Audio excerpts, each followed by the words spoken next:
Este verano, en el mes de agosto, el Papa ha querido cambiar 2 puntos del Catecismo de la Iglesia Católica sobre la pena de muerte y modificar la redacción en un pequeño aspecto, pero que me parece que es muy significativo y que además está, en contra de lo que han dicho algunos, totalmente en consonancia con esa línea que se ha seguido ya desde el magisterio de Juan Pablo II y de Benedicto XVI sobre esta cuestión.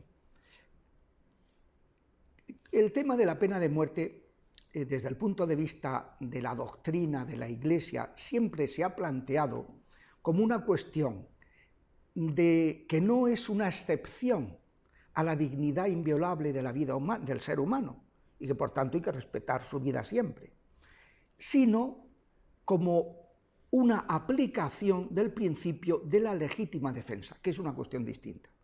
Si a mí me viene a asesinar una persona y yo, defendiéndome, resulta que le provoco la muerte, el principio de legítima defensa, siempre que haya sido proporcionado y todas esas cosas, pues legitima que yo me pueda defender, como es natural. En aplicación de ese principio, la Iglesia ha entendido que la sociedad y que la autoridad que rige a cada sociedad tiene la obligación de defender a los ciudadanos de la agresión de personajes que sean homicidas, llegando incluso en determinadas circunstancias pues se entendía aplicar esa pena de muerte cuando no existía la posibilidad de neutralizar al agresor.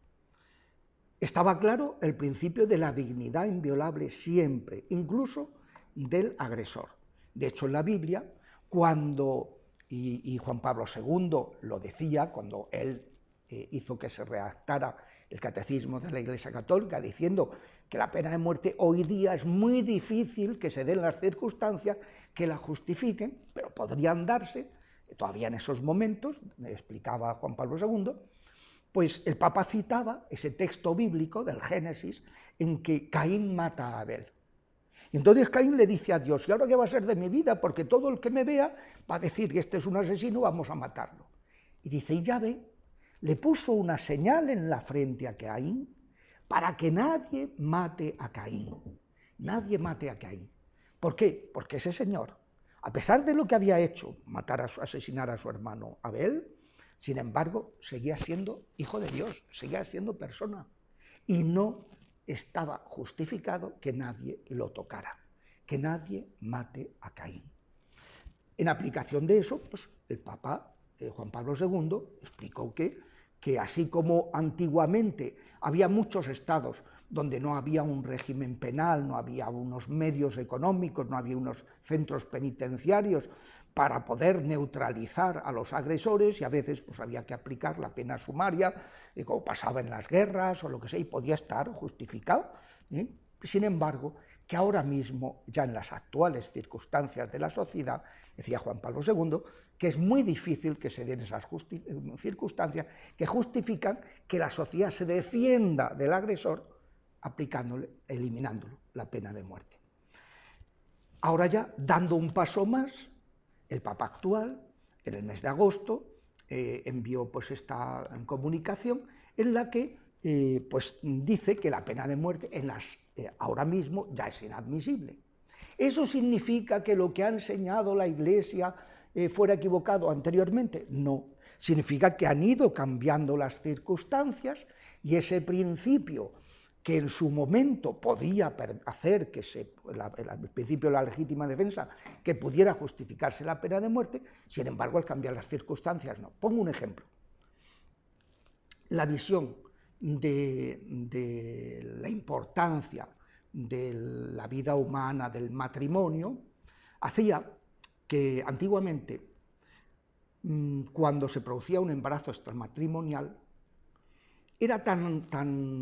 se daba esa circunstancia solo entre personas ya que estaban a punto de casarse y que además lo hacían con compromiso de matrimonio muchas veces, y entonces cuando se producía un embarazo, pues no había problema para admitir al matrimonio a gente que venía ya en estado de buena esperanza. tiempo después, en que mantener relaciones pues es una cosa que se ha trivializado y que por tanto está totalmente extendido, cuando una persona se queda embarazada, el consejo que hay que darle a esa persona, a esa pareja, es que ni se les ocurra casarse. Primero tengan el hijo y después que vean ya fuera de la presión social, que fuera, porque ellos en ningún momento se han planteado ni nada de matrimonio cuando han tenido relaciones, no, porque además mucha gente hoy día pues llega el fin de semana y llegan a mantener esas relaciones sin plantearse absolutamente nada. Son dos circunstancias completamente distintas. Y uno dice, ¿qué pasa? Que la Iglesia antes permitía los matrimonios que se llamaban por las prisas, porque tenían que casarse lo antes posible y tal, y ahora no permite los matrimonios con embarazo extramatrimonial. Pues claro que han cambiado porque han cambiado las circunstancias. En este caso es exactamente lo mismo. Y esto explica que cuando se produjo el revuelo, porque algunos, sin conocer un poquito de la teología y la justificación doctrinal que la Iglesia ha dado del tema de la pena de muerte, pues pensaron que si el Papa estaba cambiando algo que pertenecía a la tradición viva evangélica, ¿no? Y no, el Papa no ha cambiado absolutamente nada, ha aplicado ese principio a las circunstancias actuales. Y eso es lo que ocasionó que al mismo día que el Papa sacaba esto, el prefecto de la Congregación para la Doctrina de la Fe, que es teólogo, antropólogo teológico, Monseñor Luis Ladaria, ¿no? Pues que don Luis, que es español, pues don Luis sacara una nota explicando esto que acabo de decir, explicando que han cambiado esas circunstancias y que la inadmisibilidad de la pena de muerte en estos momentos se debe a que ahora es totalmente posible defender a la sociedad, defender a los ciudadanos de un agresor injusto sin eliminarlo. Y por tanto no está justificado el matarlo, como pena, ¿no? Como no sería algo acorde a la doctrina revelada.